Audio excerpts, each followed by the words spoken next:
yaitu Habib Utsman bin Yahya, yang beliau ini banyak surat menyuratnya dengan Snoek Hurgronje, seorang orientalis Belanda yang pura-pura masuk Islam, bernama Haji Abdul Ghaffar atau Habib Putih, yang dengan rekomendasinya kepada Van den Berg Belanda, kepada Ratu Belanda untuk bagaimana cara-cara memecah belah dan mengkooptasi Nusantara.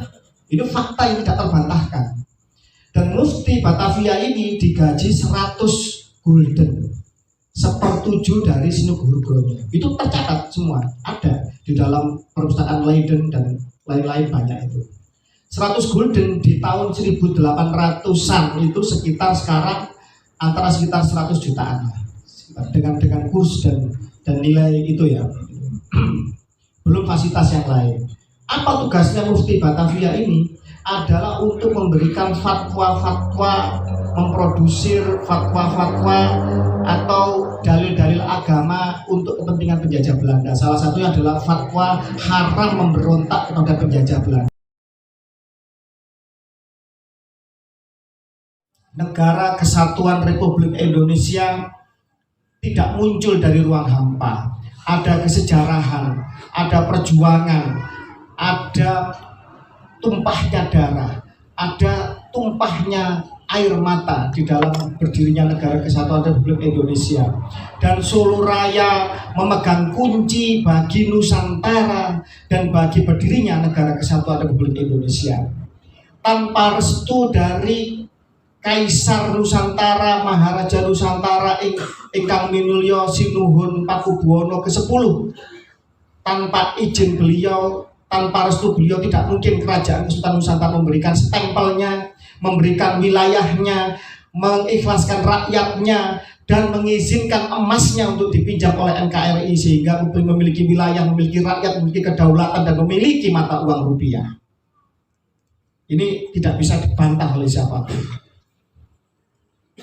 Tanpa izin dari Surakarta Hadiningrat yang pada waktu itu adalah yang paling luas, yang paling kuat, yang paling legitimate dari semua kesultanan kerajaan Nusantara, tidak berdiri Negara Kesatuan Republik Indonesia. Dan ini semua adalah merupakan perjuangan dari seluruh leluhur kita, baik itu dari Wali Songo yang membidani lahirnya transisi yang sangat damai dari Imperium Majapahit, penguasa Asia Tenggara, menuju kemudian Demak, menuju kemudian Pajang, menuju kemudian Mataram, sampai hingga kemudian Giyanti karena penjajahan Belanda kemudian terbagi-bagi menjadi Surakarta, Yogyakarta, Mangkunegaran, dan Pakualaman, dan kemudian akhirnya kita mengalami masa-masa gelap, yaitu kolonialisme. Saudara-saudara sekalian, para hadirin hadirat yang dirahmati Allah, adiluhum dan luhurnya nilai-nilai bangsa ini wajib kita banggakan, kita tanamkan di dalam jiwa kita, bahwa dengan kemerdekaan ini dan dengan modal luhur dari masa silam ini menjadikan kita bangsa yang agung dan besar. Tetapi akan menjadi ironis ketika kita yang mengklaim dirinya sudah merdeka, ternyata di dalam hati kita masih ada mental-mental orang-orang yang terjajah atau inlander. Jadi ketika zaman penjajahan itu karena terjadi pemberontakan yang luar biasa, dan Belanda itu pernah mengalami kebangkrutan berkali-kali. Termasuk yang paling besar adalah ketika Perang Aceh bareng dengan Perang Diponegoro Jawa, sehingga Belanda itu sampai sebelumnya sudah pecah ya, sudah mulai rentan ketika terjadi pemberontakan sebelumnya, sehingga Kerajaan Belanda Raya pecah menjadi Belgia sama Luxembourg, yang sampai sekarang Belanda tinggal kecil saja, tidak lebih dari Jawa Barat. Untuk mengatasi perlawanan pemberontakan yang berkali-kali seperti itu, sehingga VOC yang pada saat itu menjadi perusahaan yang paling kaya di seluruh dunia, di mana harga rempah-rempah kita itu seperti harga emas di pasar Eropa, dan VOC memonopoli itu. Kemudian akhirnya bangkrut dan kerajaan negaranya pecah. Belanda memiliki akal yang ini sebenarnya belajar kepada Inggris ketika menguasai Hijaz, menguasai Jazirah Arab, yaitu menggunakan politik adu domba dan sistem kelas. Sistem kelas yang ada adalah membagi Indonesia menjadi 3 kelas. Kelas pertama adalah kelas warga kelas 1, yaitu ada kelas kulit putih. 1A-nya jelas Belanda, 1B yang lain, ya, bisa Inggris, bisa Spanyol dan Prancis dan negara ras kulit putih Eropa lainnya. Kemudian ada warga negara kelas 2, yaitu warga Timur Jauh dan imigran asing dari keturunan Arab atau Yaman, ya kan? Saya katakan Yaman karena Arab lain sangat sedikit yang ke Indonesia, Yaman, terutama Hadorim atau Hadramut, ya. Yang kedua India, yang ketiga adalah China.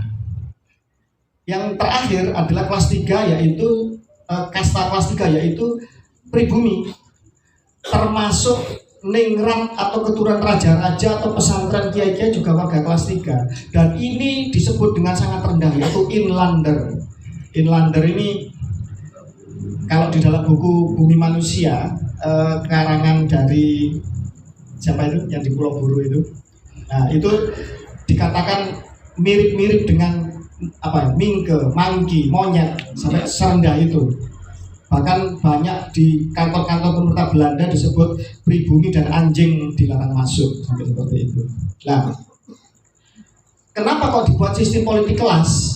Agar pribumi tidak langsung berhadapan dengan Belanda. Belanda menciptakan sistem buffering atau sistem penyangga, sistem antara, mediator, mediasi, yang ini menjadi kaki tangannya untuk mengkooptasi, menguasai sendi-sendi kehidupan pribumi. Mohon maaf, saya tidak berusaha rasis, tapi saya hanya mengupas sejarah. Dan ini harus kita hapuskan mulai detik ini juga sampai ke masa yang akan datang kalau Nusantara ingin menjadi negara yang besar. Saya hanya mengupas suatu kenyataan yang pahit yang kita alami sebagai sebuah bangsa.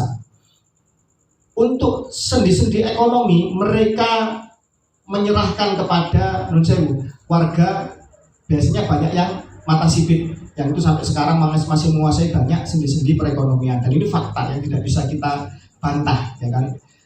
Dan rejim-rejim kemudian juga memanfaatkan mereka karena memang mereka lihai di dalam sistem dagang. Apalagi tidak ada pilihan lain sehingga fokus di situ. Kemudian untuk sistem terkait mengenai masalah keagamaan dan juga untuk menjadi centeng-centeng di tiap kota ada kapiten-kapiten Arab, yaitu dari warga imigran Hadramut Yaman ini. Bisa diulas sendiri, dicari sendiri data ini. Ini bukan fitnah, bukan suatu yang ada-ada, bisa dicari sendiri. Sampai kemudian Belanda mengangkat Mufti Batavia atau Ketua MUI Pusat. Nah, gitu ya, zaman sekarang Ketua MUI Pusat, yaitu Habib Usman bin Yahya, yang beliau ini banyak surat menyuratnya dengan Senuk Hurgronya, seorang orientalis Belanda yang pura-pura masuk Islam, bernama Haji Abdul Ghaffar atau Habib Putih, yang dengan rekomendasinya kepada Van den Berg Belanda, kepada Ratu Belanda untuk bagaimana cara-cara memecah belah dan mengkooptasi Nusantara. Itu fakta yang tidak terbantahkan. Dan Mufti Batavia ini digaji 100 gulden, 1/7 dari Senuk Hurgronya. Itu tercatat semua, ada di dalam perpustakaan Leiden dan lain-lain banyak itu. 100 gulden di tahun 1800-an itu sekarang antara sekitar 100 jutaan dengan kurs dan nilai itu ya. Belum fasilitas yang lain. Apa tugasnya Mufti Batavia ini? Adalah untuk memberikan fatwa-fatwa, memprodusir fatwa-fatwa atau dalil-dalil agama untuk kepentingan penjajah Belanda. Salah satunya adalah fatwa haram memberontak kepada penjajah Belanda. Ini fakta yang tidak terbantahkan. Silakan dibantah. Seluruh ahli sejarah akan mengatakan bahwa apa yang saya katakan ini adalah benar. Dan juga mendoakan Ratu Belanda Wilhelmina ketika ulang tahun di Masjid Pekojam. Itu terekam dalam sejarah. Ada surat menyuratnya, memuji-muji Senuk Hurgronya, Van den Berg, Ratu Belanda dan lain-lain, dan banyak Dan sampai ada videonya bagaimana mereka mendapatkan medali kehormatan dari Ratu Belanda. Kalau mengatakan cucu Nabi masa membela penjajah yang kafir harbi, yang menghisap dan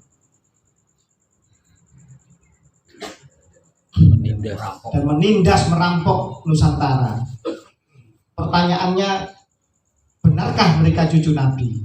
Nah, selama ini sekian ratus tahun ini ulama-ulama keturunan Wali Songo dan Kesultanan Nusantara diam dan tidak melakukan protes apapun, bahkan menghormati, bertawaduk sebagai tamu, kita menghormati mereka, kita berhusnudon, siapa tahu benar kan gitu. Apalagi di zaman dulu, jangankan untuk surat menyurat, untuk bepergian, untuk haji saja itu susahnya setengah mati, harus dapat izin dari Belanda. Kalau sudah di luar negeri, pulang ke sini sulit karena akan dicurigai. Sampai pernah itu Mufti Batavia Utsman bin Yahya menyurati 2 orang. Yang pertama Syekh Nawawi Al-Bantani, ulama Banten, yang punya keturunan sekarang Wakil Presiden Ma'ruf Amin, dan sahabat saya Kiai Haji Imaduddin Utsman. Ini pernah disurati dan ditawari gaji yang besar untuk bergabung di dalam proyek kooptasi Islam di Nusantara. Tapi Van den Berg dalam salah satu memoirnya mengatakan tidak mungkin seseorang seperti seperti Syekh Nawawi Al-Bantani, sealim itu, ya kan, mufti di Hijaz, itu sampai akan bekerjasama dengan Belanda. Jadi Belanda sudah sadar, tidak mungkin ini mau diajak kerjasama. Surat itu tidak pernah dibalas, tidak pernah mendapat tanggapan apapun. Tetapi yang kasihan justru Syekh Abdul Karim, cucu Sunan Derajat yang ada di Surabaya, ditawari untuk menjadi mufti di Jawa Timur sampai ke timur. Beliau dengan lantang menolak dan akhirnya dipenjara. Ini tercatat, terekam dalam sejarah, dan cucunya banyak dan bisa memberikan kesaksian. Salah satunya adalah pengurus MUI Pusat Prah Sunan Derajat, Kiai Munawir Al-Qasimi, yang memiliki muassis pesantren Sunan Derajat di Parung, Bogor. Kesaksian-kesaksian ini seharusnya bisa menyadarkan suatu bangsa kita bahwa apa yang terjadi di masa silam ini adalah suatu tragedi yang jangan sampai terulang. Sejarawan berkata, siapa yang tidak mau belajar kepada tragedi di masa silam, maka dia akan dikutuk untuk mengulanginya. Tolong dicatat. Kalau kita tidak mau belajar kepada sejarah, maka kita akan dikutuk untuk mengulanginya. Kalau kita mengatakan sudah merdeka, maka jangan sampai kita dijajah dalam bentuk apapun. Tetapi permisif dan izin kita dan husnudon kita kepada kaum imigran yang mengatakan dirinya sebagai cucu Nabi ini kemudian menjadi tidak terkendali ketika kemudian ada kepentingan-kepentingan politik. Dan sifat rasisme ini sudah ditanamkan oleh Mufti Batavia Utsman bin Yahya ketika menjadi Mufti Batavia. Salah satunya adalah hukumnya haram dan berzina bagi perempuan dari Bani Alawi bin Ubaidillah yang mau nikah dengan pribumi di luar golongan mereka. Rasisme ini juga menimpa sesama golongan imigran Arab sendiri, sehingga terjadi pertikaian, bunuh-bunuhan di Bondowoso. Itu karena penghinaan ras. Orang-orang Arab non-Ba'alawi membunuh Ba'alawi di masjid, lampu dimatikan, dibunuh. Kemudian di Pasuruan, di Surabaya, di mana-mana. Akhirnya kemudian karena ini dianggap akan mengancam stabilitas Hindia Belanda, Belanda mendatangkan mufti Hadramut yang bernama Habib Abdurrahman bin Ubaidillah As-Segaf. Dan ini perjalanan ini, sejarah ini tercatat dalam kitab namanya Al-Istizadah, yang mengarang adalah Habib Ali bin Muhsin bin Abdurrahman bin Ubaidillah, cucu dari Habib Abdurrahman bin Ubaidillah. Mohon maaf, saya mengatakan ini bukan dalam kerangka apa-apa, karena saya juga punya orang tua angkat As-Segaf, Habib Husin bin Muhammad bin Alwi bin Hasan bin Toha bin Muhsin bin Ali bin Segaf As-Segaf. Itu orang tua angkat saya. Jadi ketika kami keluarga Wali Songo ini akhirnya kembali membuka-buka buku nasab, kembali berbicara nasab, bukan dalam rangka untuk kita ini tidak tawaduk kepada leluhur kita yang melarang untuk berbicara nasab, karena dulu kita sangat terlarang bicara masalah nasab. Selain juga yang pertama khawatir terjadi ta'assub, ya kan, kesombongan, arogansi. Yang kedua juga karena berbahaya. Kalau seseorang ngaku keturunan Diponegoro di zaman setelah era perang Jawa, pasti dibunuh, dicari. Sehingga banyak yang nasabnya dibakar, banyak yang sudah punya kekancingan keraton dibakar. Sehingga nggak butuh ningrat-ningratan, raden-radenan, sayid-sayitan, saya nggak butuh. Yang penting kita bisa hidup menyatu, berdakwah dengan tenang dan aman dengan anak keturunan. Dan itu banyak tersebar di Indonesia. Salah satu dari kitab Al-Istizadah adalah bagaimana kecewanya Mufti Hadramut Habib Abdurrahman bin Ubaidillah ini dengan perlakuan para Ba'alawi sendiri yang rasis. Ketika beliau diminta untuk memberikan fatwa apakah boleh perempuan Ba'alawi kawin di luar Ba'alawi, beliau mengatakan boleh, tidak ada masalah, tidak ada hukum yang melarang. Walaupun ada mungkin lemah karena salah satu percabangan saja dari salah satu madhab, bukan mayoritas. Tuh. Dan ini memang benar. Contohnya Sayyid Muhammad bin Ali bin Abbas Al-Maliki Mekah, ya kan, kurang alim apa, seorang muhaddis, putri-putrinya tidak ada yang dikawin Sayyid, di luar Sayyid semua, tapi mencari yang kapasitas pribadinya, kealimannya ini memang benar-benar pas. Jadi yang dilihat ilmu dan amal, bukan nasab. Lebih utama itu. Dan Rasulullah juga di hadisnya kan juga demikian. Waktu memberikan syarat pernikahan, kecantikan, kekayaan, keturunan sama ketakwaan ya, agamanya. Pilihlah agamanya, begitu. Nah, hal lain dalam Al-Istizadah adalah bagaimana Habib Abdurrahman bin Ubaidillah ini juga kecewa dengan Ba'alawi karena terlalu melebih-lebihkan makom kedudukan mbahnya. Mbahnya hanya setingkat ustadz atau kiai biasa, disebut al-imam, al-qutub, dan seterusnya. Ini dikritik sendiri oleh Ba'alawi dan kritikannya sangat jujur karena beliau seorang mufti yang alim yang tidak mau berbohong. Dan kecewa, dan bahkan banyak riwayat ulama-ulama Yaman itu juga mendoakan tidak berkah hasil dari para imigran Yaman yang ke Indonesia karena memang bekerja sama dengan penjajah kafir itu sendiri. Ya, banyak Ba'alawi yang baik, tidak semuanya mereka buruk dan rasis. Di dalam kitab itu juga disebutkan bahwa halaman 1093 Syarif Aun Al-Hasani, penguasa Mekah Haromen Hijaz pada saat itu, dari keturunan Nabi Muhammad dari Al-Hasani, ya kan, itu pernah mentakzir, menghukum cambuk kepada Ba'alawi dan dilarang untuk memakai gelar Sayyid Syarif sejak saat itu. Artinya seorang raja dan seorang Sayyid Syarif yang punya nakobah dan persekutuan nakobah seluruh dunia sudah memberikan fatwa bahwa Ba'alawi dilarang untuk memakai gelar resmi sebagai keturunan Nabi, harusnya juga mengikat hingga akhir zaman. Karena dari abad ke abad ternyata mereka kosong 550 tahun nasabnya. Jadi mereka ini mengklaim keturunan dari Sayyid Ahmad bin Isa Al-Muhajir yang katanya hijrah dari Irak ke Hadramut Yaman. Tetapi Sayyid Ahmad bin Isa menurut nakib Irak yang telah kami hubungi dan juga menurut kitab-kitab nasab itu tidak pernah hijrah ke Yaman. Beliau meninggal di kota Najaf, kota suci Najaf, ya kan, dekat sama Sayyidina Ali bin Abi Thalib, ya. Dan putranya hanya 3, Sayyid Muhammad, Ali, dan Husain. Tidak punya putra namanya Ubaidillah. Dan ini ada nakobahnya namanya Nakobah Bani Jamil. Dan mereka bersaksi berkali-kali menulis surat teguran kepada Ba'alawi. Jangan engkau mengaku sebagai Ahlul Bait Nabi dan keturunan dari Sayyid Ahmad bin Isa. Datuk-datuk kami tidak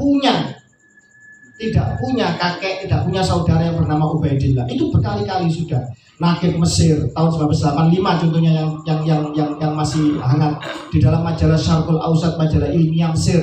Sayyid Ali At-Tantawi juga menegur Ba'alawi jangan ngaku-ngaku keturunan Nabi. Sudah berkali-kali. Bahkan banyak yang sudah isbat di Oman misalkan 300 Ba'alawi dibiayai oleh Sultan Qobus Oman untuk tes DNA dan isbat ke Yordan, semuanya gagal total semua. Di mana gagalnya nanti saya jelaskan. Jadi Wali Songo tidak pernah membahas nasab, tidak pernah mengunggulkan nasab. Kesultanan juga tidak pernah membahas nasab. Bahwa sinun kita, sultan kita, baik Ngayogyakarta, Hadiningrat, baik Surakarta, baik Pajang, Demak, ternyata masih sayyid, jarang yang tahu. Nasabnya juga jarang yang tahu. Tetapi karena membangunkan macan tidur, akhirnya mau nggak mau kita ya harus membela harga diri kita, ini fardu ain. Kalau makam leluhur kita dikencingi orang, masa kita diam saja? Alangkah anehnya makam leluhur kita dikencingi orang, ya kan, dilempar tai orang, kemudian kita malah mendukung membela mereka. Akal waras mana yang seperti ini? Akhirnya Wali Songo, keluarga Wali Songo akhirnya mendirikan Nakoba Ansab Aulia Tis'ah, mulai membuka lagi manuskripnya, mulai membuka lagi buku-buku kitab nasabnya. Kemudian setelah ada nyambung, kemudian melakukan isbat internasional. Sunan Giri sudah dapat isbat dari Maroko, dari Yordan, dari beberapa negara Nakoba seluruh dunia, ya kan. Kemudian Sunan Gunung Jati juga sudah isbat. Itu sahabat saya ingkang sunuwun Tubagus Nur Fadil Al-Bantani Al-Husaini, ya, karena sudah keluar isbatnya. Itu Sunan Gunung Jati isbatnya keluar. Bukan hanya itu, keluarga Wali Songo karena takut dosa tes DNA, Pak. Dan ini tidak murah. Tes DNA-nya di lab Amerika, namanya Family Tree DNA. Sampai seperti itu karena takut dosa. Dan ada mutasi-mutasi Ahlul Bait Nabi di dalam darahnya keluarga Wali Songo, walaupun masih dikaji apakah Wali Songo ini keturunan garis laki-laki ataukah tidak keturunan lurus laki-laki. Nah sekarang yang satu kitab nasab ada, isbat internasional nyambung, keluar isbatnya, penetapan nasabnya dari syahadah nasab dari Nakoba Internasional. Tes DNA berani, ya kan, dan insya Allah akan dikembangkan dengan negara hadir melalui Badan Riset Inovasi Nasional, ya kan. Yang satunya kitab nasabnya terputus 550 tahun. Isbat internasional tidak ada satupun Nakoba yang memberikan isbat kepada Bani Alawi Habib ini. Dan tes DNA gagal total. Sudah kita minta kalau ada yang mau berani maju kita biayai. Ternyata juga tidak ada yang berani maju untuk tes DNA. Sekarang menurut panjenengan akal sehat kita mengatakan mana yang asli, mana yang palsu? Kira-kira Wali Songo apa Habib yang asli? Wali Songo. Nah sudah. Kalau jenengan punya emas itu asli, jenengan takut nggak untuk diuji kadarnya? Tidak takut. Nah harusnya kan gitu. Kalau orang ngaku emas saya asli, mana suratnya? Suratnya nggak ada. Ada tapi kami stempel sendiri di Jakarta, ya kan? Nah, cucu Nabi kok stempel Jakarta, cucu Nabi stempel di negara asal. Aku Yaman di stempel di Yaman, aku keturunan dari Irak stempel di Irak. Nggak bisa stempel sendiri di Jakarta. Kalau gitu orang Jawa, Papua, Flores, ya kan, bisa buat Nakoba sendiri. Kamu cucu Nabi, kami stempel sendiri, ya bisa. Nggak bisa seperti itu. Kaidah nasab itu harus diakui. Saya ngaku keturunan dari Jogja. Saya datang ke Bani Syihabuddin di Dongkelan. Saya tanya kepada Raden Kiai Burhan Munsif Dongkelan, Masjid Patok Negara Jogja, Kiai, saya ini katanya keturunan jenengan. Loh, jenengan kata siapa? Ini saya bawa saudara dari Bani ini, namanya Mas ini, ya Raden ini. Oke. Mbak sampai namanya apa? Namanya ini. Nah, saya diakui. Berarti saya saudaranya. Kalau ragu saya dites DNA, kan gitu kan? Lah ini tes DNA nggak berani, nggak ada yang mengakui, di stempel sendiri. Nah gimana? Ya gampang saja, nggak usah diperumit. Kalau mereka memang ngaku keturunan Nabi, datang kepada Naat. Kami ngaku keturunan Nabi, kami siap dites DNA, kami minta diisbatkan dengan data-data kami. Nah, keluar nggak nanti? Tapi sampai detik ini tidak ada satupun yang nongol untuk berani tes DNA dan maju untuk isbat internasional. Karena mereka tahu bahwa pasti akan gagal, sehingga memframing jahat bahwa Wali Songo kepingin diakui jadi sayyid. Loh ngapain? Mungkin kita sudah diakui di isbat internasional kok. Bahwa ini non sewu hidung pesek, muka tembem, nggak pantas jadi sayyid. Boom. Keturunan nasab itu di darah, di DNA, bukan di wajah. seseorang sayyid yang hijrah ke Sudan kemudian menikah turun-temurun dengan orang Sudan 15-20 generasi, kira-kira Arabnya tinggal berapa persen? Mesti akan jadi orang kulit hitam, orang negroid, luntur, mengalami mutasi genetik. Jadi ini memframing membuat narasi-narasi jahat untuk yang semakin membuat pribumi dan warga Nusantara ini semakin nek gitu loh. Menurut saudara saya peneliti BRIN, seandainya Wali Songo itu sudah hadir di Indonesia abad ke-13, kemudian mereka punya 3 putra saja, eksponensial 3 putra, 100 tahun 3 generasi hingga sekarang, insya Allah Wali Songo ini sekarang jumlahnya sekitar hampir 150 jutaan. Jadi saya yakin di antara panjenengan semua coba nanti telusuri, mesti nanti ada keterkaitan dengan Sunan apa, atau dengan Sultan mana, atau dengan Raden mana, mesti ada. Entah garis lurus laki-laki, entah itu zigzag atau parental ayah ibu, dan semua itu bisa diuji dan bisa dideteksi melalui tes DNA. Saya misalkan bukan garis lurus ke Wali Songo, ya kan? Haplogrup saya O misalkan, gitu. Kemudian saya tes DNA, nanti bisa dideteksi, oh generasi kesekian, sekian berapa ratus yang di masa silam, ya kan? Itu ada kakek saya yang asli Nusantara itu menikahi seorang syarifah keturunan misalkan Sunan Giri, atau Sunan Kudus, atau Sunan Ampel. Nah, itu bisa semacam itu. Apalagi yang garis lurus laki-laki akan jelas, akan ketemu kode-kodenya Sayyidina Ali FGC 10500, kodenya Imam Hasan FGC 8702, kodenya Sayyidina Husain FGC 30416. Kita sudah belajar, kita sudah dengan ahlinya, tidak ngawur kita untuk mengkaji nasab dan seseorang, baik dari kitab nasab, baik dari sejarah maupun dari genetika. Sekarang Bani Alawi Habib-Habib ini, ya kan, coba kalau ada HP buka sekarang, lembaga Eichmann, EIJKMAN LIPI, Profesor Herawati Sudoyo meneliti nasab Najwa Shihab. Berapa ras Arabnya? Cuma 3%, Pak. Yang lainnya ini ras India sama Afrika Utara. Nah, kemudian ketika membuka open posting Family Tree DNA, MyHeritage DNA, dan ISOGG, ISOP, Asosiasi Ilmuwan Genetika Internasional, itu diketahui bahwa mereka haplogrupnya G, sama sekali bukan orang Arab, tapi keturunan lurus dari Kaukasia, Asia Tengah. Bahkan ada kode PF3296 punyanya Yahudi Ashkenazi yang mengisbat bukan siapa-siapa, tapi orang Yahudi sendiri sudah mengakui bahwa Bani Alawi Habib-Habib ini adalah keturunan Yahudi. Wallahi saya bersumpah kalau saya bohong saya dibodoh 7 turunan. Silakan dibuka jewisdna.net, di mana Asegaf dan Jamalulel itu telah diisbat menjadi keturunan bagian dari Yahudi internasional.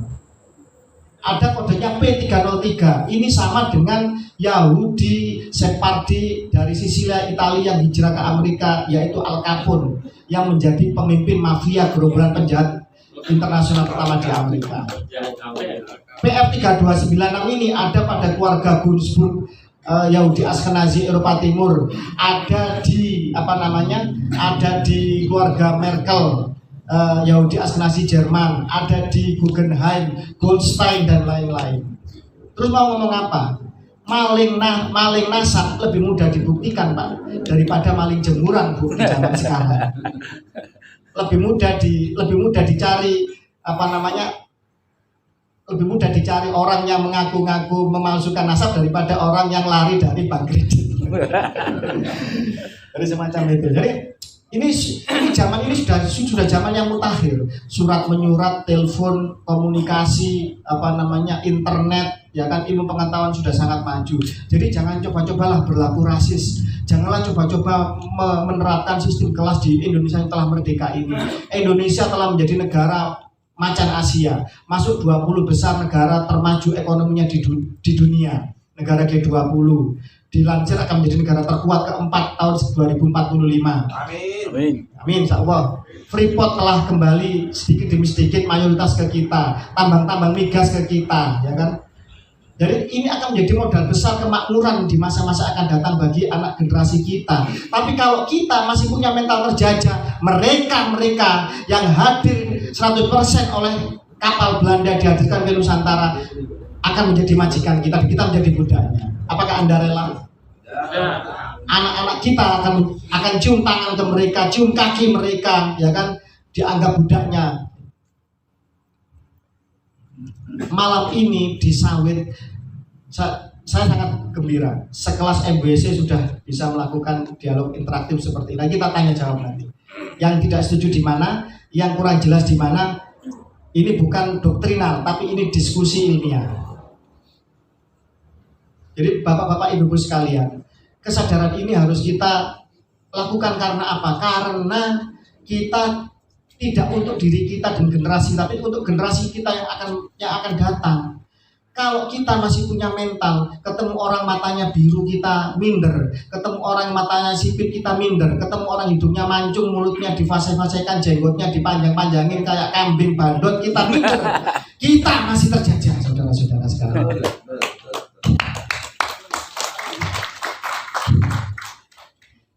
Sebagai sebuah bangsa kita harus bangga dengan masa lalu kita. Dalam bukunya Anunciada Tom Pire, seorang nahkoda kapal Portugis, ketika dia menyerbu Malaka, dikatakan bahwa kapal-kapal yang dikirim oleh Demak, oleh Ratu Kalinyamat, seorang putri Trenggono, mengirim 300 kapal perang yang isinya 5.000 orang. Kapal-kapal Portugis yang paling besar itu seperti sampan di hadapan kapal-kapal Jum Jawa. Meriam-meriam kami tidak bisa menembus kapal-kapal Jawa, saking besarnya kapal Jawa. Ketika Eropa kapalnya masih primitif, kita coba membuat kapal yang sangat canggih, yang bisa mengusir Portugis dari Malaka, yang disegani di perairan seluruh dunia. Sekarang mana harga diri kita? Kiai-kiai kita, orang tua kita rendahkan, kita malah lebih menghormati mereka yang mengatakan di dalam darah kami ada darah Rasulullah. Tahu dari mana? Kalau kalian ingin mencintai Allah harus mencintai Rasul. Kalau tidak mencintai Rasul harus mencintai Ahlul Baitnya, yaitu kami. Dari mana ini? Gak ada. Kalau saya ketemu sama Said Asli, seperti Said Adnan Atalidi yang dari Maroko, utusan kerajaan Maroko, dari Al-Idrisi Al-Hasani, orangnya Pak ganteng, tawadu, ya kan, merendah hati. Kalau kita bicara masalah Rasulullah itu merasa nggak pantas, nangis, kan. Said Maliki nggak ada membanggakan nasab, menepuk-nepuk dadanya. Orang harus tunduk sama saya. Ini kan pembodohan. Ini pembodohan. Katanya Mbah Wahab Rasulullah, inisiator berdirinya Nahdlatul Ulama dan Komite Hijaz, mengatakan apa? Kita ini keturunan macan, jangan mau dijadikan kucing. Sebenarnya kan suatu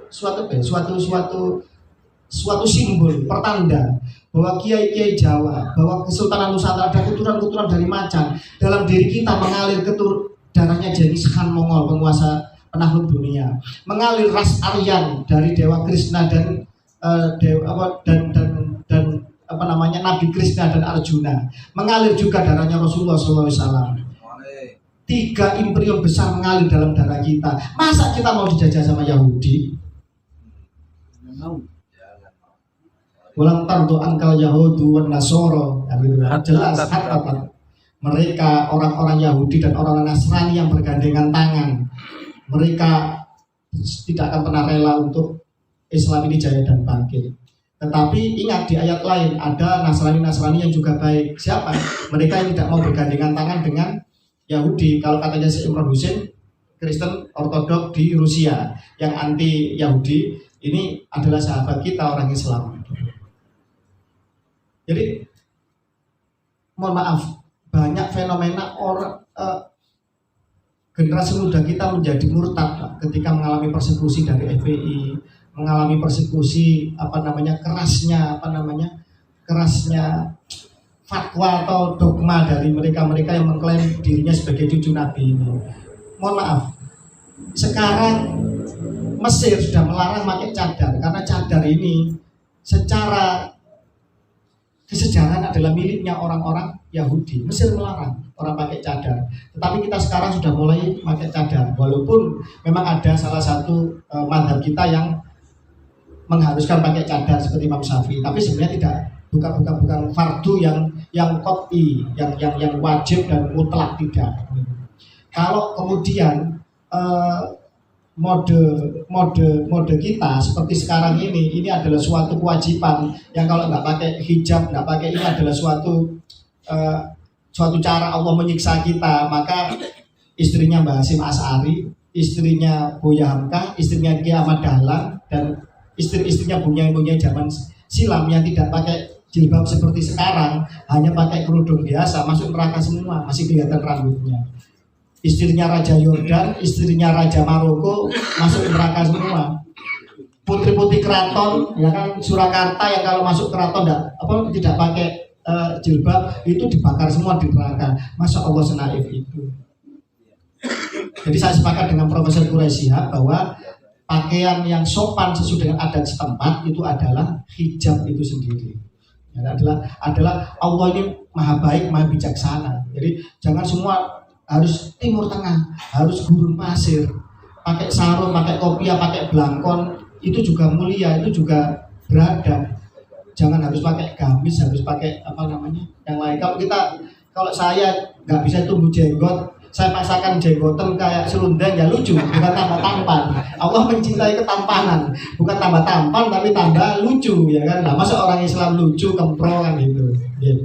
Mungkin itu dulu yang bisa saya sampaikan, nanti kita bisa berdalam di diskusi. Saya kembalikan ke Romo Yai Joko. Iya, matur nuwun. Tepuk tangan dulu.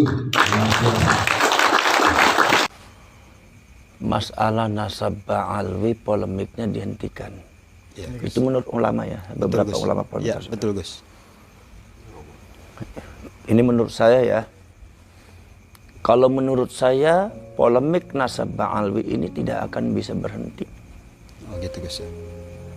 Sebab apa? Sebab ini sudah jadi gerakan rakyat. Rakyat Indonesia sudah bergerak dan sudah memberikan asumsi, di mana asumsi itu adalah kesimpulannya ini nasab ini harus segera diselesaikan, bukan dihentikan. Karena sampai detik ini belum ada yang mampu menyelesaikan. Karena kasusnya akhirnya melebar. Terjadi ada makam-makam palsu yang berkaitan dengan habaib, ada doktrin-doktrin yang kadang-kadang tidak benar. Jadi menurut saya masalah ini tidak bisa berhenti. Tidak bisa berhenti. Dan tidak akan ada ujungnya. Karena apa? Karena ini masalah dari dulu sudah ada. Dan masalah ini nggak pernah berhenti. Dari zamannya Imam Fakhruddin Ar-Razi, saya sering kali mengucapkan itu. Dari abad ke-8, abad ke-9. Bahkan yang ada di Yamannya sendiri, itu masih mempertanyakan tentang masalah nasab, keabsahan nasab daripada Ba'alwi ini. Bayangkan ulama-ulama zaman dahulu yang telah memberikan satu statement yang tajam tentang masalah nasab Ba'alwi. Bahkan ada sebagian ulama yang kontemporer, yang seorang syarif, seorang Sayyid Al-Hasani, sampai dia menuliskan satu statement yang sangat tajam, ibtalun nasab li ali Ba'alwi, dengan paparan yang sangat tajam secara ilmiah, membatalkan nasab. Tapi kan masalah ini kan terus bergulir, terus masih ada, tetap dari dulu sampai sekarang kan masih ada. Apalagi orang-orang yang mengeksploitasi dan mengeksplorasi dengan mengatasnamakan keturunannya Rasulullah atau mengeksploitasi keagungan sebagai zuriyahnya Rasul, itu zaman dulu sudah ada. Sudah ada. Yaitu adalah ada di antaranya kasusnya adalah kasusnya Ubaidillah bin Ahmad Al-Habib yang mirip-mirip dengan Ba'alwi. Walaupun saya tidak mengatakan kalau Ubaidillah bin Ahmad Al-Habib itu adalah Ubaidillah bin Ahmabnya Ba'alwi, tidak. Tetapi kasusnya mirip, di mana Ubaidillah bin Ahmad Al-Habib ini menguasai Mesir dengan Afrika ini dengan mendirikan satu kerajaan Banu Fatimiyah. Ya. Itu 200 tahun dari abad ke-10 sampai abad ke-12. Ya. Dengan mengatasnamakan bahwa dia adalah cucunya Rasulullah, pemegang sorga, pemegang syafaat, pemegang neraka. Mendoktrin masyarakat Mesir dan Afrika 200 tahun loh. Pada akhirnya apa? Pada akhirnya kemudian kenapa sih kok ini diselesaikan? Karena pada waktu itu keturunan dari Ubaidillah bin Ahmad Al-Habib ini yang ada di Mesir dan Afrika ini kemudian melakukan tindakan-tindakan yang pada akhirnya tidak sesuai dengan syariat dan jauh dari agama. Ya begitu, doktrinasinya nggak ada yang masuk akal. Seolah-olah dia itu lebih berkuasa, lebih hebat daripada malaikat, lebih hebat daripada para nabi dan para rasul, lebih hebat daripada Rasulullah. Sebagian daripada orang-orang mereka muhibbinnya itu menganggap bahwasanya keturunannya Ubaidillah bin Ahmad Al-Habib ini adalah sebagai orang yang kasyaf, yang bisa melihat ars, yang lebih hebat daripada wali, bahkan untung tidak dituhankan saja. Penyelewengan atas nama keagungan zuriat Rasul itu sudah jauh melampaui batas-batas agama. Sehingga ini akhirnya pada waktu itu akhirnya Ubaidillah bin Ahmad Al-Habib itu keturunannya tuh mengklaim dirinya kebenaran mutlak, yang lain salah. Akhirnya bukan sekedar menyesatkan orang, membunuh, terjadi pembunuhan, pemerkosaan, perebutan istri-istri orang, perampasan harta-harta orang yang tidak bersalah. Nah ini terjadi. Sehingga pada waktu itu masyarakat Mesir dan masyarakat Afrika itu memerlukan satu solusi untuk menyelesaikan, bukan menghentikan. Ini gimana masalahnya? Sebabnya sebagian daripada masyarakat masih menganggap dia itu sebagai orang yang mulia, yang agung, tidak tersentuh oleh hukum. Maka di sini kemudian masyarakat mengadu kepada Salahuddin Al-Ayyubi. Maka Salahuddin Al-Ayyubi kemudian menghancurkan mereka. Di antaranya menghancurkan kaum Salibis yang ada di Palestina dan menghancurkan Banu Fatimiyah yang ada di Mesir dan Afrika, yaitu adalah keturunannya Ubaidillah bin Ahmad Al-Habib, atau biasa disebut Ubaidillah bin Ahmad Al-Mahdi karena mengaku Imam Mahdi. Dihancurkan semua, buku-bukunya dibakar. Kenapa? Sebab karena isinya doktrinnya nggak benar. Ini doktrinnya nggak benar. Itu sudah dihancurkan Salahuddin Al-Ayyubi dengan berdasarkan izinnya Syekh Abdul Qadir Al-Jailani Sultanul Aulia. Udah ada ketegasan, udah dihadapi dengan satu kekuatan. Tapi kan masalah yang seperti ini kan nggak berhenti. Muncul di antara klan Ba'alwi yang mirip-mirip seperti keturunannya Ubaidillah bin Ahmad Al-Habib, yang mengaku dirinya sebagai anak cucunya Rasulullah, mengagung-agungkan di atas kewajaran. Bahkan juga cerita-cerita yang sifatnya halusinasi juga diceritakan bahwa ada seperti inilah mbahnya dia bisa bertemu dengan Allah sehari 70 kali lah. Ada yang bisa memadamkan api neraka jahanam lah. Ini mirip-mirip. Doktrinnya juga mirip-mirip. Artinya saya tidak mengatakan kalau Ubaidillah bin Ahmad Al-Habib itu datuknya Ba'alwi. Tetapi ini sifatnya mirip dan kasus seperti ini mirip. Dan ini terjadi. Tidak berhenti. Tidak berhenti. Itu tetap terjadi. Bahkan padahal itu sudah yang namanya kitab-kitabnya sudah dibakar. Tapi nggak berhenti tuh masalah ini. Kebatilan ini nggak berhenti. Yang penting kebatilan ini bukan untuk dihentikan. Yang mampu menghentikan kebatilan dan maksiat hanya Allah. Tetapi kita ini memberikan modal kepada masyarakat. Memberikan pencerahan kepada masyarakat. Kepada rakyat Indonesia. Khususnya warga Nahdlatul Ulama. Karena yang banyak jadi korban itu orang NU. Orang-orang yang muhibbin kepada zuriatul Rasul itu kan orang-orang NU. Tapi kan jadi korban mereka. Mereka didoktrin dengan doktrin ajaran yang tidak benar. Sebagian daripada oknum-oknum habaib ini kadang-kadang mendoktrin masyarakat nggak benar. Harus menghormati mereka. Sehingga terjadi pergeseran-pergeseran. Di antaranya apa pergeseran? Karena di situ ada nama sebagai cucunya Rasulullah. Jadi sehingga orang-orang yang mengikuti mereka, para muhibbinnya itu, kalau ada kiai yang dianggap bukan cucunya Rasulullah, tidak dihormati. Apalagi doktrin daripada habaib atau oknum habaib itu seperti itu. Bagaimana cara kasarnya dia bicara, menyebut nama kiai hanya namanya saja. Itu doktrinnya mereka. Kalau menyebut nama kiai daripada selain golongan mereka, jangan panggil kiai, jangan panggil sebut nama kebesaran, panggil namanya aja. Panggil namanya aja, sehingga manggilnya ketika habaibnya itu, oknum habaibnya manggil si, maka muhibbinnya manggilnya si semua. Manggil Kiai Imad si Imad, manggil Buya Said Akil si Said, manggil Buya Ma'ruf Amin si Ma'ruf. Sekarang saya tanya, itu batil apa hak atau batil? Batil. Hak apa batil? Batil. Hak apa batil? Batil. Apakah mau dibiarkan? Ini harus dihentikan. Dihentikannya bagaimana? Diselesaikan, bukan menghentikan mereka. Diselesaikan. Kalau urusan mereka, orang-orang semacam mereka, itu akan terus ada. Tapi minimal kita itu sebagai warga NU, sebagai pengurus NU dan ulama-ulama NU harus bisa memberikan pencerahan, pencerdasan terhadap rakyat dan masyarakat Nahdlatul Ulama. Begini loh yang namanya habaib, begini loh nasabnya, begini loh ceritanya. Dan dulu juga ada semacam habaib, semacam ba'ali. Begini loh cara menghadapinya. Jadi panduannya ada supaya masyarakat tuh bisa bersikap secara benar sesuai dengan rel-rel agama. Ini bukan masalah benci kepada Habib atau tidak. Tapi permasalahannya masalah itu. Lah kalau begitu seumpama itu berarti kita itu memecah belah umat. Loh, ini bukan at-tafriq bainal mu'minin, bukan memecah belah orang beriman, tapi at-tafriq bainal haqqi wal batil. Ini memilah-milah antara yang hak dan batil. Kebatilan dan hak harus dipilah. Dan masyarakat harus diajari, beri petunjuk. Ini loh, ini nggak bagus, ini nggak bagus. Bukan menghentikan. Kalau masalah menghentikan nggak akan berhenti.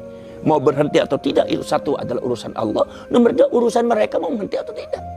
Mungkin personality mereka ada yang mau berhenti. Tapi secara klan semuanya ba'alwi saya yakin tidak akan berhenti. Dan akan ada orang seperti itu. Orang yang mengaku Nabi dan Rasul. Orang yang mengaku Nabi dan Rasul. Zamannya Musailamatul Kadzab. Apakah berhenti? Sampai sekarang ada juga muncul lagi.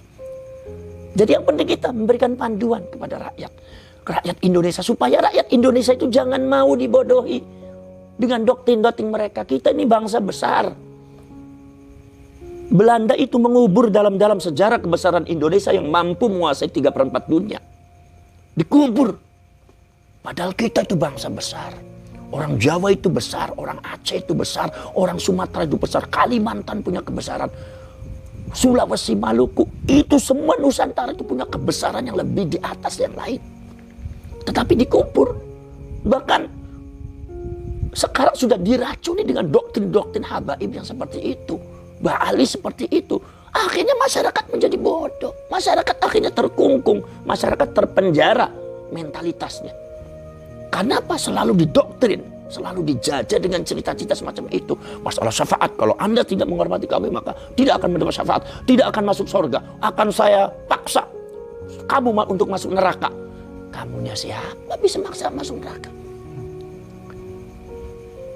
Jadi ini adalah merupakan satu kasus yang harus diselesaikan. Mau berhenti mau tidak, yang penting Nahdlatul Ulama, PBNU khususnya dan ulama-ulama yang lain itu harus memberikan petunjuk. Jadi apa namanya? Yaitu adalah al-irsyad wa da'wah, memberikan petunjuk dan mengajak masyarakat bagaimana cara menghadapi Ba'alwi ini. Karena ini sudah luar biasa menurut saya. Doktrin-doktrinnya banyak melecehkan para kiai, para ulama, apalagi doktrin fitnah. Mari kita buat fitnah yang diterima oleh masyarakat. Buat fitnah yang diterima oleh masyarakat. Sekarang saya tanya, Rasulullah itu mengajarkan fitnah apa tidak? Tidak. Tapi mereka mengatakan mari kita buat fitnah. Ada saya lihat tuh YouTube-nya. Masya Allah. Nomor selanjutnya banyak makam palsu. Banyak cerita yang dibelokkan. Sejarah yang dibelokkan. Sudah dibelokkan makamnya makam palsu. Nggak ada isinya. Kadang-kadang ada yang makamnya kuda. Apakah ini bukan penyesatan terhadap rakyat? Ini harus diselamatkan rakyat tuh.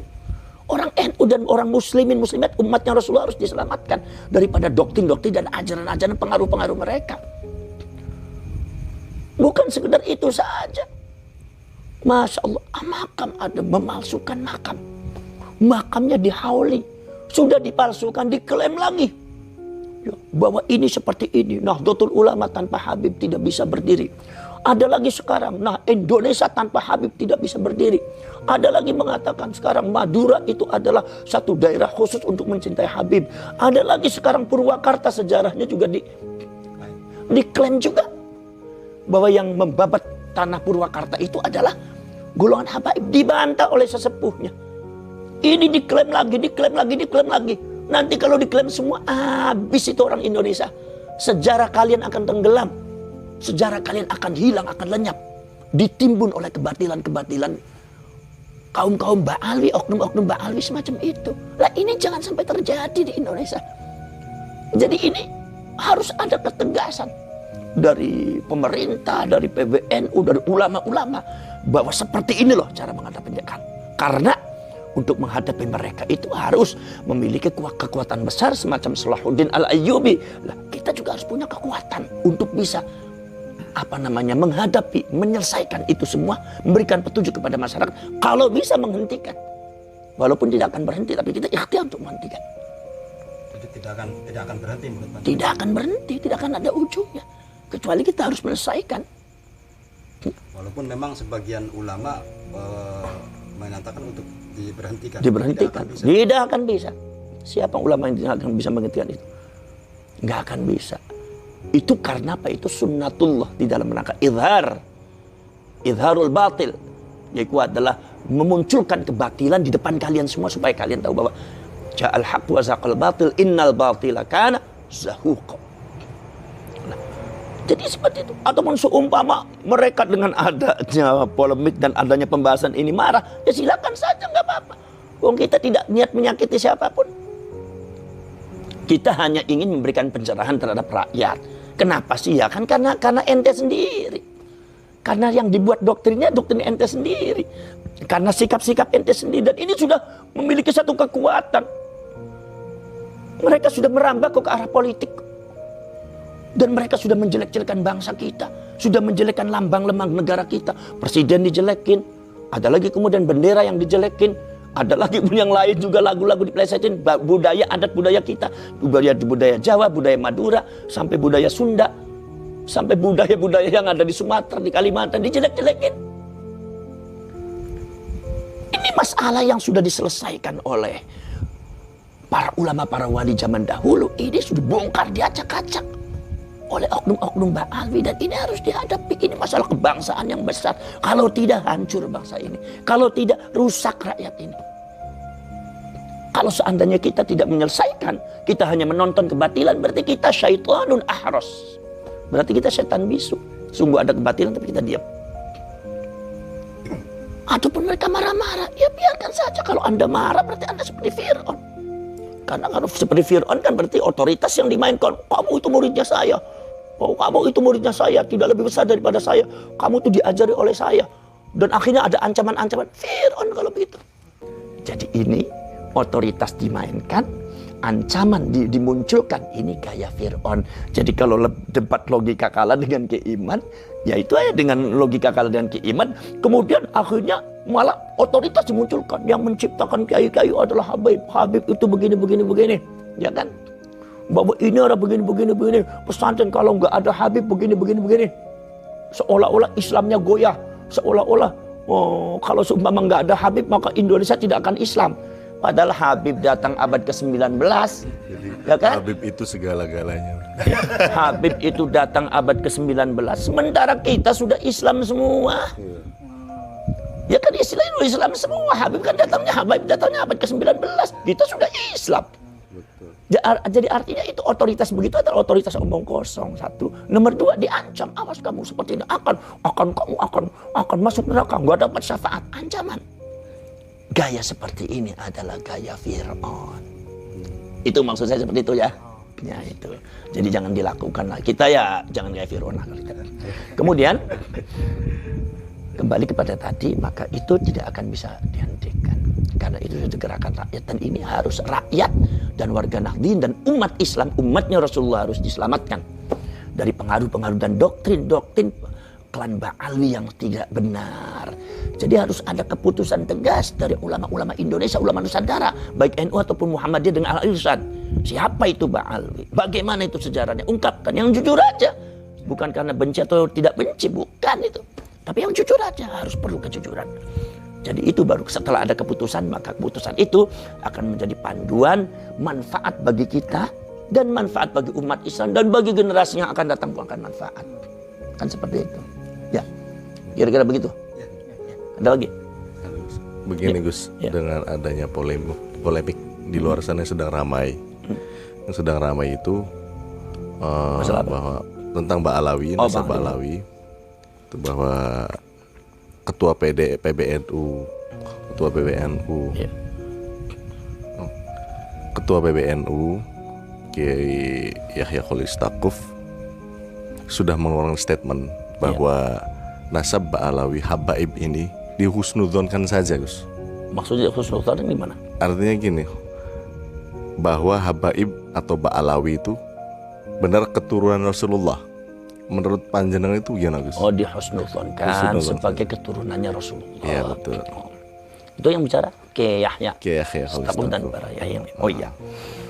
Ya, boleh-boleh saja dihusnudzonkan. Ya, dengan dasar kita mencintai orang karena Rasulullah. Begini, saya mau cerita tentang masalah Mbah Abbas ya. Mbah saya, Mbah Abbas. Mbah Abbas itu seorang sayyid nih. Seorang syarif dari Syarif Hidayatullah. Dan itu syarif. Dari bapak, dari ibu syarif. Sama dengan saya itu dari bapak, dari ibu. Ya semuanya syarif. Dari Syarif Hidayatullah semua. Mbah Abbas itu, pada waktu zamannya Mbah Abbas kan belum ada. Belum terungkap kalau Ba'alwi atau Habaib itu adalah bukan sayyid. Jadi masih ada asumsinya bahwa Habaib itu sayyid. Habaib itu keturunannya Rasulullah. Tiba-tiba ada orang datang tamu mengaku dirinya Habib dan Sayyid. Itu Mbah Abbas tuh menghormati sekali. Ahlan, Masya Allah, ada Habib. Sembelih ayamnya. Sembelih, buat dusnya disembelih. Dua satu sembelih. Akhirnya ada orang bilang sama Mbah Abbas, Mbah, orang itu tuh bukan Habib, bukan Sayyid. Itu masyayikh yang mengaku-ngaku aja Habib. Orang sudah tahu semua. Apa kata Mbah Abbas? Gak apa-apa. Saya itu seneng. Saya akan menghormati orang ya baik itu betul-betul cucunya Rasulullah atau Sayyid atau Habib. Ataupun orang cuma ngaku-ngaku. Terhormati ngaku-ngakunya. Karena kata Mbah Abbas, tidak sekali-kali orang itu mengaku-ngaku keturunannya Rasulullah walaupun bohong. Kecuali di dalam dirinya ada rasa cinta kepada Rasulullah. Itu Mbah Abbas. Itu masalah Mbah Abbas ya. Kemudian masalah yang berkaitan dengan dhon. Begini. Boleh saja. Karena dhon itu juga termasuk menjadi patokan daripada hukum syariat dan agama kita. Yaitu dhon itu adalah tajwizul amrayni ahaduhuma azhar. Memperbolehkan kemungkinan dua perkara tapi yang satu lebih unggul. Itu boleh pakai dhon. Memang dhon itu juga bisa dijadikan patokan untuk dalam rangka memutuskan sebuah hukumnya. Kemudian makanya ada oleh Imam Tajuddin As-Subuki mengatakan bahwasanya al-mu'tabar fil ibadah dhonnul mukallaf. Yang dijadikan patokan untuk ibadah itu adalah dhonnya orang mukallaf, dhonnya kita. Wal mu'tabar fil mu'amalah haqiqatul amr. Yang diambil patokan masalah mu'amalah adalah hakikatnya perkara. Dalam masalah ibadah dhon. Artinya dhon bisa digunakan seperti ini. Walaupun dhon itu mukhalifun li haqiqatil amr. Yaitu adalah membedai, tidak sama dengan hakikatnya. Asal dhon gak apa-apa kalau dalam ibadah. Contoh, kita menghadap kiblat. Kita menghadap kiblat. Ya. Ketika kita menghadap kiblat tidak harus diukur dengan Google bahwa wajah kita harus umpama lurus dengan Ka'bah, tidak. Cukup dhon. Kemana sih kalau Indonesia ke barat? Ya udah ke barat. Dhonnya ke sana. Walaupun seumpama kita itu mungkin saja wajah kita ke sana, Ka'bahnya ada sebelah sini. Dalam hakikat perkara itu nggak jadi masalah. Karena yang dituntut di dalam ibadah itu dhon. bukan hakikat perkara. Nah, jadi tidak perlu dihitung-hitung. Tapi kalau semua sudah ada ukuran dari MUI bahwa ini seperti ini, ya akhirnya wajib juga. Ini bukan zon lagi, udah hakikat, harus yakin. Sekarang zon. Jadi yang dipakai itu adalah zon. Zon ini di dalam rangka supaya kita bisa bersikap di dalam memutuskan sebuah problem yang ada pada diri kita. Bahwa kita pakai zon nggak apa-apa. Pakai zon. Karena Allah Subhanahu wa taala mengatakan fawalli wajhaka syatral masjidil haram, bukan syatral Ka'bah, tapi syatral masjidil haram. Di dalam masjidil haram ada Ka'bah. Cukup menghadap masjidil haram itu sudah cukup. Artinya itu kita sholat menghadap kiblat pakai zon. Bukan syatral Ka'bah harus dengan Ka'bah, bukan. Nah, masjidil haram saja. Lah maka tadi itu kita boleh pakai zon. Tetapi penggunaan zon ini nggak boleh sembarangan. Penggunaan zon ini nggak boleh sembarangan. Ya. Zon ini di dalam hukum Islam, ini kan termasuk kajian ijtihad, pembahasannya dalam fikih dan usul fikih. Itu zon itu tidak boleh sembarangan. Sebab zon itu harus bil amarah wal alamah. Harus dengan ciri-ciri dan tanda-tanda. Untuk mendapatkan zon, karena zon itu kan ahaduhuma azhar. Jadi minimal 51%. 51% asumsi masuk berarti zon. Selain 51%, 49% disebutnya waham. Kalau sama-sama 50% disebutnya syak, ragu-ragu. Jadi untuk mendapatkan zon yang 51% ini tidak bisa langsung. Jadi kalau seumpama kita bingung, ya, kita bingung, seumpama kita itu dalam satu daerah di mana kiblatnya kita nggak tahu, kita pakai zon. Lah ketika kita pakai zon tidak bisa langsung zon saya langsung sana, langsung Allah bersana, nggak boleh. Tapi harus ijtihad dengan alamah, dengan amarah, dengan ciri-ciri, dengan tanda-tanda. Kita melihat bintang, kita melihat posisi gunung, kita melihat matahari. Kita melihat tadi kita datangnya dari mana. Pokoknya amarah, ciri-ciri untuk mendapatkan zon bahwa kiblat ini kemana. Lah ketika sudah dibaca ciri-cirinya, kita tentukan zon saya kiblat ke sana. Lah berarti kalau ke sana itu zon, lah kalau ke sini lawannya zon, namanya waham. Zon ada husnul zon, waham tidak ada husnul waham. Ketika kita sudah mendapatkan zon, maka waham tidak boleh dipakai, batil kalau dipakai. Lahwun wa la'ib. Kalau Anda tetap memakai yang waham, berarti Anda bermain-main dalam masalah agama. Nah itu. Maka dari itu harus dibaca dulu. Contohnya lagi, contoh masalah yang berkaitan kita sholat. Sholat kita ini saya dapat 1 rakaat apa 2 rakaat? 1 belum. Zonnya kemana? Zonnya kedua rakaat, ya dapat 2 rakaat terusin. Tapi kalau syak, ragu-ragu, syariat menentukan. Ambil yang yakin. Apa? 1 rakaat itu yakin. Untuk apa mengambil yang yakin? Untuk mendapatkan zon. Zon kita 4 rakaat. Walaupun hakikatnya mungkin kita sholat asar itu 5 rakaat, nggak jadi masalah. Karena yang dipakai dalam ibadah itu zonnul mukallaf. Kira-kira bisa tangkap ya? Nah itu zon. Termasuk contoh seperti ini. Untuk mendapatkan zon ini, apakah 1-2 rakaat harus ijtihad, amarah kita. Diingat-ingat dulu. Ini kita tadi macam ini kita gimana? Diingat-ingat dulu, dibaca dulu. Oh, ketika kita sudah syak, ragu-ragu, tidak ada amarah yang muncul, baru kita mengambil yang yakin. 1, untuk mendapatkan zon 4 rakaat. Walaupun hakikatnya bisa 5 rakaat, nggak usah jadi masalah. Ini kan? Nah, contoh lagi, seumpama masalah yang berkaitan dengan contohnya masalah yang berkaitan dengan tayamum. Orang tayamum itu ibadah atau toharo darurah, bersuci yang secara darurat. Ketika kita faktul ma'i, tidak ada air, maka kita boleh tayamum. Sekarang apakah kita bisa langsung tayamum li faktil ma'i karena ketiadaan air? Begitu nggak ada air kita langsung tayamum aja di awal waktu? Nggak boleh. Kita harus mencari zon dulu. Bagaimana mencari zon? Lah ini zonnya bagaimana? Zonnu wujudil ma'i atau zonnu adamil ma'i. Zon adanya air atau zon tidak adanya air. Bagaimana mencarinya? Ya bila amarah wal alamah harus dicari. ciri-ciri dan tanda-tanda. Ketika banyak pohon dan ini kampung ini adalah biasanya ada air, tapi kali ini nggak ada air.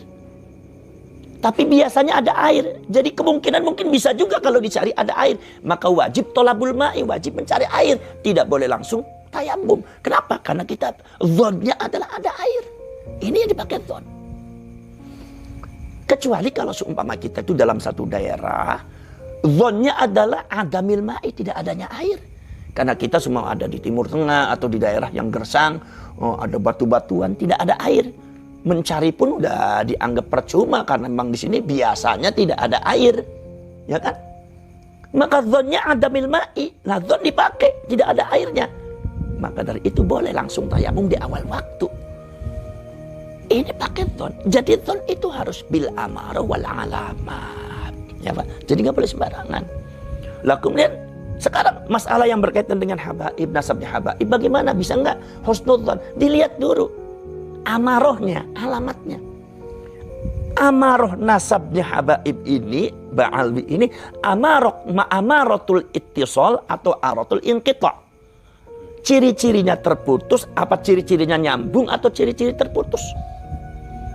Kalau ciri-cirinya nyambung, berarti minimal 51% berdasarkan kajian data dan sejarah nyambung 51%, maka kita boleh husnudzon. Artinya yang 49% kita bisa abaikan. Itu namanya husnudzon.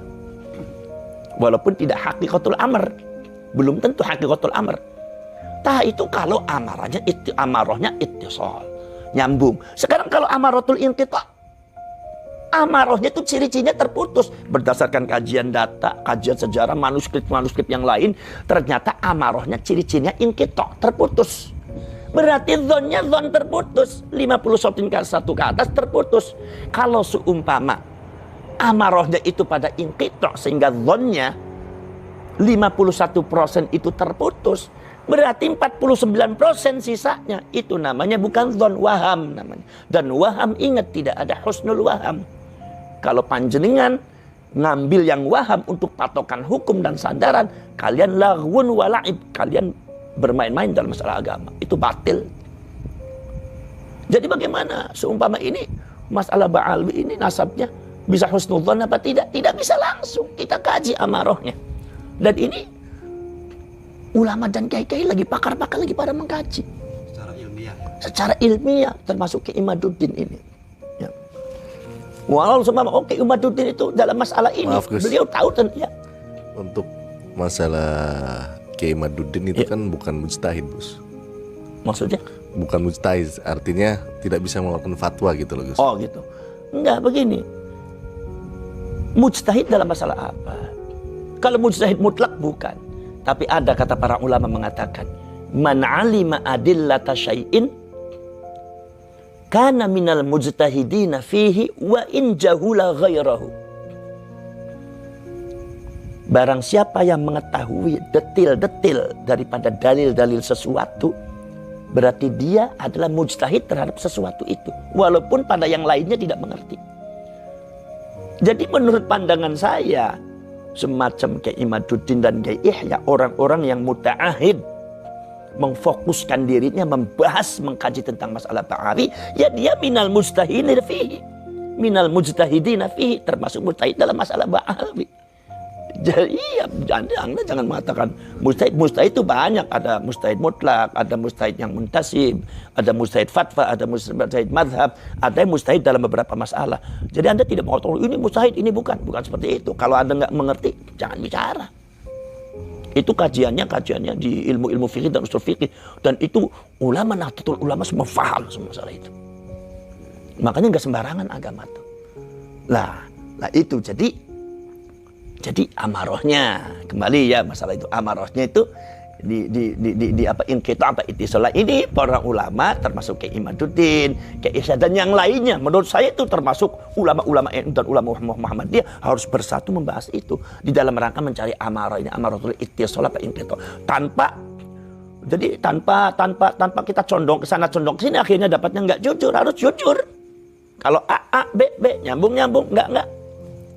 Sehingga masyarakat ini dapat petunjuk dari pemerintahnya, dari ulamanya, dari kiainya petunjuk yang benar, yang mustaqim, lurus, siratal mustaqim menuju agama Allah sehingga mereka bisa bersikap. Itu masalah nasab. Kalau masalah akhlakul karimah ya kita harus baik kepada siapapun, jangan memandang nasab. Ya kan? Ini kan masalahnya kan polemik itu. Tuh seperti itu. Udah, lagi. Ya, ini Gus. Jadi kita kan tahu ada di karya-karya Kiai Hasyim Asy'ari, beliau kan menyebutkan nama Habib itu dengan syahid. Dengan Sayyid. Iya. Sedangkan Habib itu kan belum tentu syahid. Iya. Nah, itu gimana? Nah, terus kalau kita itu memutuskan nasab seorang Habib, berarti kita kan bisa dikatakan menentang atau bertentangan dengan Kiai Hasyim Asy'ari. Ada sih sebagian orang yang memutuskan nasab seorang Habib itu, berarti kan bisa jadi dia itu mengatakan bahwa Kiai Hasyim Asy'ari itu kan bohong dalam karya-karyanya. Oh, saya pernah mendengar statement semacam itu. Ya, gimana itu? Ya paham saya, cuma sampean kan kurang jelas saja. Jadi begini, maksudnya seperti ini. Ya, jadi Mbah Hasyim Asy'ari di dalam kitabnya sering menyebutkan nama Habib dengan Sayyid, ya kan? Sehingga kita kalau membatalkan nasabnya Habib seolah-olah bertentangan dengan Mbah Hasyim, gitu kan? Dan seolah-olah mengatakan bahwa Mbah Hasyim Asy'ari itu berarti berbohong, karena Habib itu ternyata bukan Sayyid, ya kan? Nah itu Anda salah. Mbah Hasyim Asy'ari menyebutkan di dalam literatur dan kitab-kitab karyanya nama Habib dengan Sayyid itu bukan dalam rangka itsbatun nasab. Karena urusannya bukan dengan urusan nasab, tapi urusannya dengan al-ada war riwayah. Al-ada war riwayah. Istilah usul hadis. Jadi tujuannya Mbah Hasyim Asy'ari bukan itsbat nasab, tapi apa yang disebut dengan dilalatun ala sihhatin naqli. Menunjukkan bahwa Mbah Hasyim Asy'ari itu menunjukkan keabsahan, validitas apa adanya menukil dari kitab. Karena kitab sebelumnya menyebutnya Habib dan Sayyid, ya Mbah Hasyim Asy'ari menyebut Habib dan Sayyid. Bukan berarti itsbat nasab. Karena apa? Karena mungkin kitab yang dinukil oleh Mbah Hasyim Asy'ari adalah dia berasumsi bahwa Habib itu Sayyid. Sehingga kalau seumpama ditulisnya Sayyid dan Habib, kemudian Mbah Hasyim Asy'ari nyebutnya Asy-Syaikh, bukan Habib dan Sayyid. Ini dalam masalah riwayat, al-adab wa riwayat itu kurang bagus. Berbeda lafadznya. Ini bisa akhirnya mempengaruhi apa yang disebut dengan ad-dhabtu, tobit. Itu bisa mempengaruhi dia itu thiqah atau tidak. Maka dari ini bukan urusan itsbat nasab, ini urusan al-adab wa riwayat. Jadi apa yang disebut dengan dilalatun ala sihhatin naqli, yaitu satu menunjukkan bahwa Mbah Hasyim Asy'ari valid di dalam menukil dari kitab sebelumnya disebutnya Habib, Sayyid, gitu. Contohnya begini, yang jelasnya seperti ini, supaya Anda jelas ya. Di dalam masalah nahwu shorof ada seorang ulama namanya Imam Ibnu Malik. Semua orang nyebut Imam Ibnu Malik. Ulama-ulama nyebutnya qala Ibnu Malik, qala Ibnu Malik, wa qala Muhammad bin Malik. Saya yakin juga para ulama-ulama di Nusantara nyebutnya juga Ibnu Malik, Muhammad bin Malik, ya kan? Maka adanya juga Alfiyah Ibnu Malik, ya kan? Padahal secara nasab Imam Ibnu Malik itu bukan Ibnu Malik, namanya Imam Muhammad bin Abdillah bin Malik. Cuma Imam Ibnu Malik atau Imam Muhammad itu tidak berkenan kalau disebutkan Muhammad bin Abdillah karena menyerupai Rasulullah. Maka dia lebih senang disebut Muhammad bin Malik, padahal nasabnya Muhammad bin Abdillah. Nah, jadi ketika semua ulama itu menyebut qala Ibnu Malik, itu Anda jangan mengatakan bahwasannya ulama ini berbohong. Sebab ini nasabnya Ibnu Malik itu adalah Ibnu Abdillah, bukan Ibnu Malik. Kenapa disebutnya Ibnu Malik? Berarti dia sesuai dengan nasabnya. Kiai benar, ulama benar. Anda yang asumsinya salah. Dan Anda tidak paham di dalam masalah posisi kiai dan konteksnya dalam konteks apa.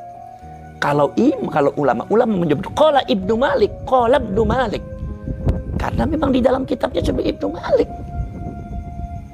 Kalau seumpama ditulisnya Ibnu Malik tetapi kiainya nyebutnya qala Ibnu Abdillah, Wah itu nanti beda nih, itu nantinya asumsinya beda, itu bisa mempengaruhi thiqah atau tidak, atau dobtun atau tidak, mempengaruhi ini saking telitinya orang dalam mengkaji adab war riwayah, khususnya dalam masalah hadis ya, sehingga dalam masalah itu pun diperhatikan. Jadi ketika ulama itu menyebut qala Ibnu Malik bukan berarti berbohong, karena Ibnu Malik sebetulnya namanya Ibnu Amtillah dalam nasabnya Muhammad bin Amtillah, tetapi itu yang disebut dengan dilalatun ala sihhatin naqli. Yaitu adalah satu menunjuk bahwa validitas menukil daripada kitab sebelumnya ya apa adanya, seperti itu. Karena para ulama ya apa adanya. Kadang-kadang kan menyebutkan karena ada bil lafzi dengan lafaz, ada bil makna dengan makna walaupun lafaznya berbeda. Tetapi ketika menyebutkan sesuatu yang penting khususnya nama itu ya apa adanya, ketika sudah Habib, Sayyid. Jadi pada waktu zamannya Basim Asy'ari, mungkin kan Basim Asy'ari belum fokus dalam masalah karena zamannya perjuangan. Jadi yang perlu diajarkan adalah dasar-dasar ilmu syariat dan fikih, ini kan? Bukan berarti itsbat nasab, bukan itu. Nah itu. Jadi itu seperti itu. Dan ini kalau seumpama diselesaikan dengan baik, seluruh ulama Indonesia menyelamatkan rakyatnya dari pengaruh-pengaruh dan klaim-klaim dan doktrin-doktrin Ba'alawi seperti itu, bisa menyelesaikan nih. Kalau ulama bisa menyelesaikan itu, menurut saya itu adalah peradaban yang sangat luar biasa. Itu satu prestasi yang sangat luar biasa karena ini belum terjadi di Syria, di Mesir, di apa. Kalau seumpama ada pembahasan dan langsung diputuskan oleh para ulama, apalagi mengatasnamakan satu organisasi besar, mengatasnamakan organisasi besar semacam Nahdlatul Ulama yang memiliki satu jumlah anggota yang sangat luar biasa. Ini adalah prestasi yang sangat luar biasa menurut saya, dan ini harus diselesaikan dengan sebaik-baiknya tanpa harus menciderai para habaib dan menciderai para habaib. Kalau mereka itu merasa terciderai, loh kita niatnya bukan menciderai, tapi memberikan, itu adalah al-irsyad wa da'wah, dakwah dengan irsyad, memberikan petunjuk kepada masyarakat. Kenapa? Ya karena kalian sendiri seperti itu. Siapa yang membuat makam-makam palsu? Siapa yang kata-katanya kasar? Siapa yang memanggil ulama dan kiai NU itu sih? Siapa yang memanggil dengan cara menyebutkan binatang? Mana akhlaknya Rasulullah seperti itu? Siapa yang membuat doktrin-doktrin semacam itu? Kan bukan kita, mereka semua, maka perlu kita bahas. Dan itu harus selesaikan. Insya Allah itu, menurut saya itu prestasi itu akan tingkatnya bukan tingkat nasional ya menurut saya, itu tingkat internasional itu. Dan insya Allah dari dunia sampai akhirat.